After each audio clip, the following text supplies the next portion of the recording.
Sama juga kalau makan nasi Padang. Ya. Bawa buah dari rumah yang banyak, air putih gitu kan. Makan buah dulu di situ. Agak banyak makan buahnya. Nah, agak kenyang sedikit pulang. Nasi Padang yang dibeli kasih ke orang. Gitu. Gak apa-apa makan nasi Padang ya, silakan aja. Asal Anda kalori keluarnya sama. Itu aja sebenarnya. Ya bukan salah makanannya, sebenarnya kita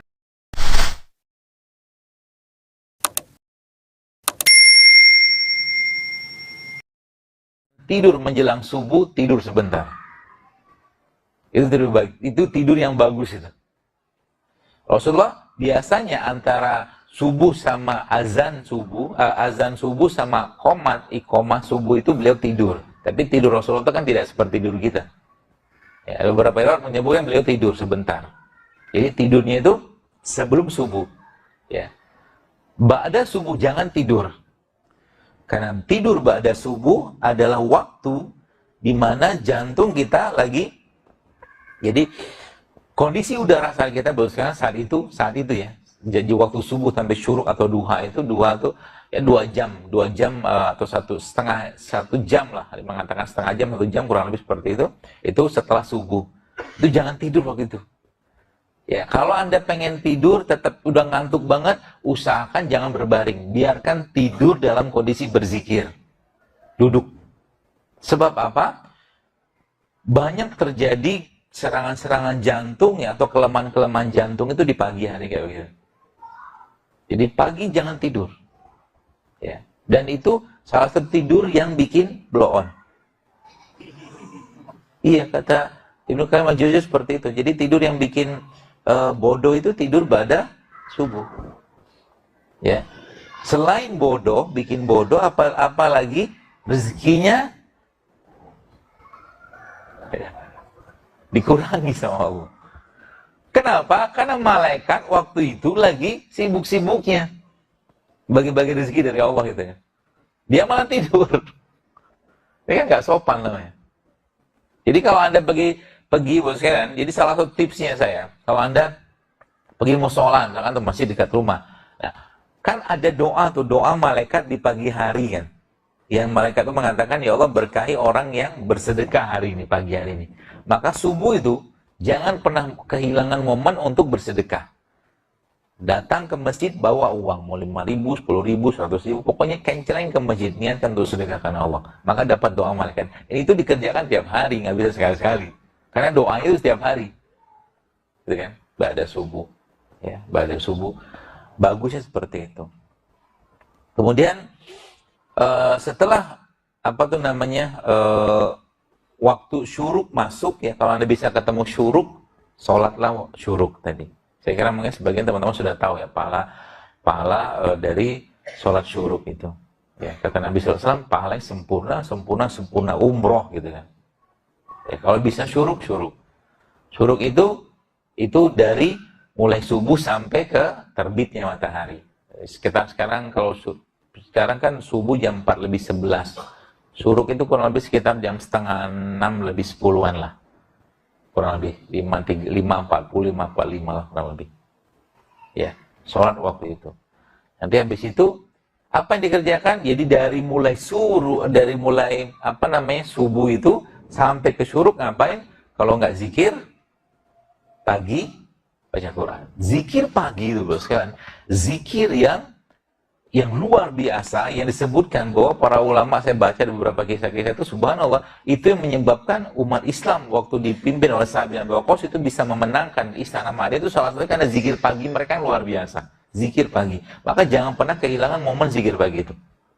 Kalau Anda misalkan pulang atau pergi kantor misalkan ba'da subuh, nggak apa-apa di motor atau di kendaraan, tetap zikir pagi. Hafalkan zikir itu.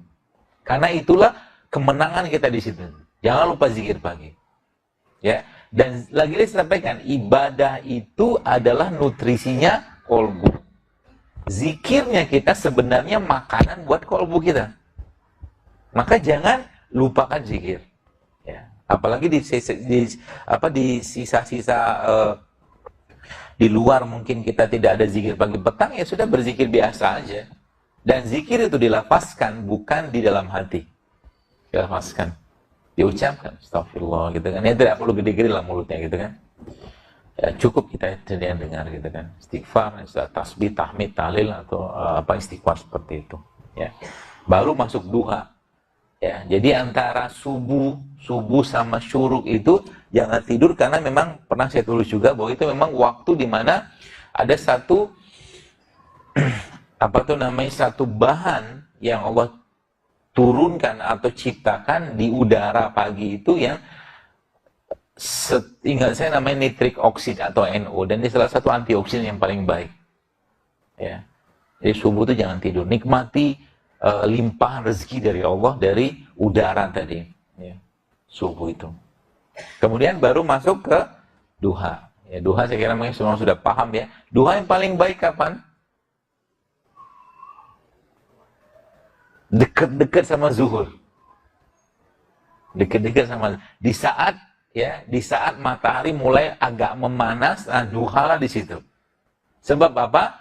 Karena secara aktivitas kita lagi sibuk-sibuknya kita ketemu Allah.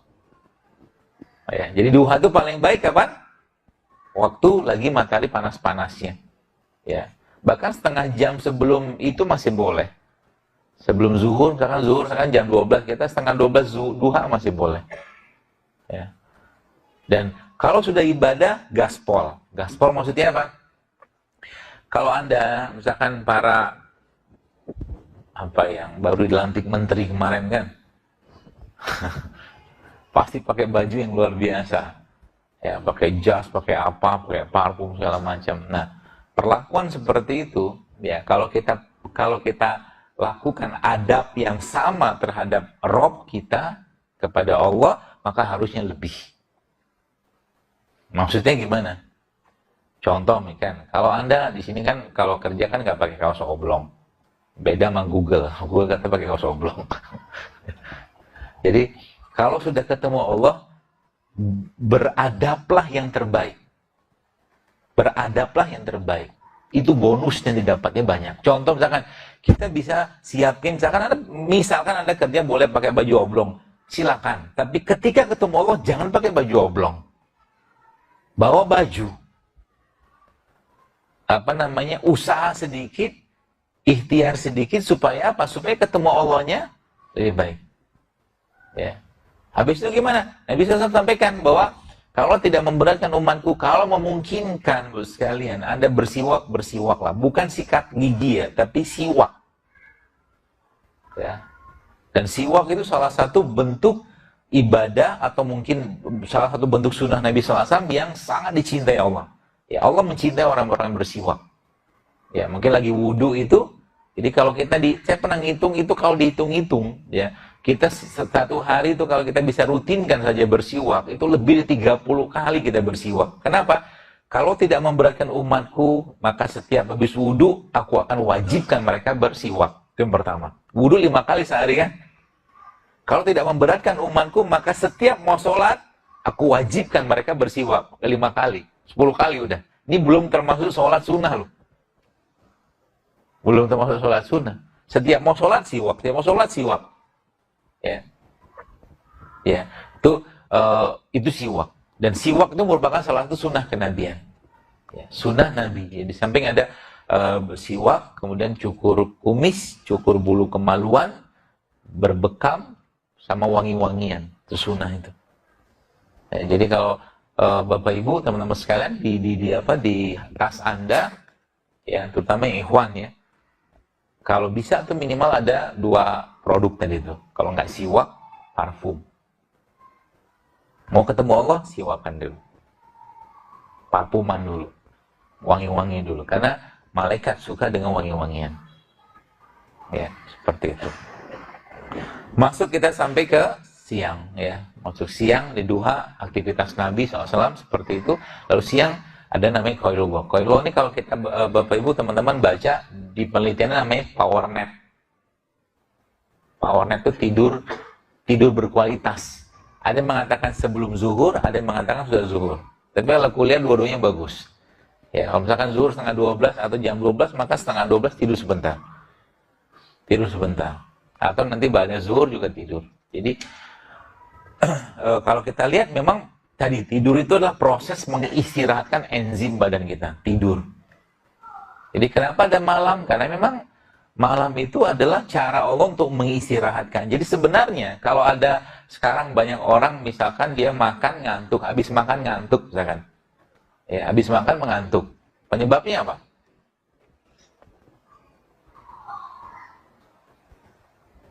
Pura-pura mikir lah. Ini kan. Nanti kalau ditanya jawaban orang soleh apa? Wallahu a'lam. Meskipun tidak tahu. Ya, kalau ujian tuh gampang gitu kan. Apa penyebab stroke? Wallahu a'lam. Apa penyebab kolesterol? Wallahu a'lam. Jadi kalau ujian ada 50 soal, jawab wallahu a'lam. Jelas tidak akan lulus. Jadi orang banyak habis makan tuh mengantuk, ya salah satunya adalah karena tubuhnya tidak bisa mengolah makanan tadi. Kalau tubuh tidak bisa mengolah makanan tadi, Bapak sekalian, maka tubuh istirahat dulu, bikin enzim dulu. Gitu sebenarnya. Jadi kalau Anda makan, maaf, misalkan ya, nasi yang ada minyaknya, mungkin santannya, gitu kan, plus gorengannya, plus lagi dengan gulanya, gitu kan. Biasanya kan habis itu ngantuk tuh, biasanya, sebagian besar orang kan. Kan beda ceritanya kalau Anda makan karedok. Coba makan karedok. Biasanya nggak ngantuk. Kan sayur kan. Ya, dia masih banyak enzimnya. Atau Anda makan rujak. Seperti itu. Ya, maka dalam Islam memang disunahkannya, bahkan Ibnu Qayyim mengatakan bahwa salah satu sunnah kita ketika makan itu adalah makan buah terlebih dahulu. Jadi makan buah itu sebelum makan. Sederhana loh, tapi itu efeknya luar biasa. Ya, makan buah. Kemarin ada teman ada yang tanya, dokter bagaimana cara makan coto? Coto Makassar enak kan? Ya, kalau yang suka biasanya suka makan itu. Gampang saya bilang. Kalau Anda makan coto, itu kan dikasih jeruk nipis. Satu mangkok itu kan. Harusnya Anda minta air lah 2-3 gelas. Nanti jeruk nipisnya dimasukin situ, diperes. Minum segelas, 2 gelas, 3 gelas. Kenyang kan, nah, pulang habis itu. Cara makan coto yang baik. Gitu ya. Sama juga kalau makan nasi padang. Ya. Bawa buah dari rumah yang banyak. Air putih gitu kan. Makan buah dulu di situ. Agak banyak makan buahnya. Nah, agak kenyang sedikit, pulang. Nasi padang yang dibeli, kasih ke orang. Gak apa-apa makan nasi padang ya, silakan aja. Asal Anda kalori keluarnya sama. Itu aja sebenarnya. Ya bukan salah makanannya, sebenarnya masalahnya adalah sekarang kita makan tapi yang keluar kalorinya nggak ada gitu. Jogging jarang, olahraga jarang, naik tangga jarang. Ya, saya kira mungkin kalau teman-teman yang ngantor di lantai 5 gitu ya. Kalau misalkan saya ngantor di sini lantai 5, kemungkinan biasanya saya akan naik tangga tiap hari. Kecuali tanggal 20, lantai 20 enggak habis waktu nanti. Karena itu cara paling baik untuk bakar kalori naik tangga itu. Apalagi naik tangganya ngatur napas. Keren itu. Kalau nggak bisa naik tangga ngatur napas, maka jalannya ngatur napas.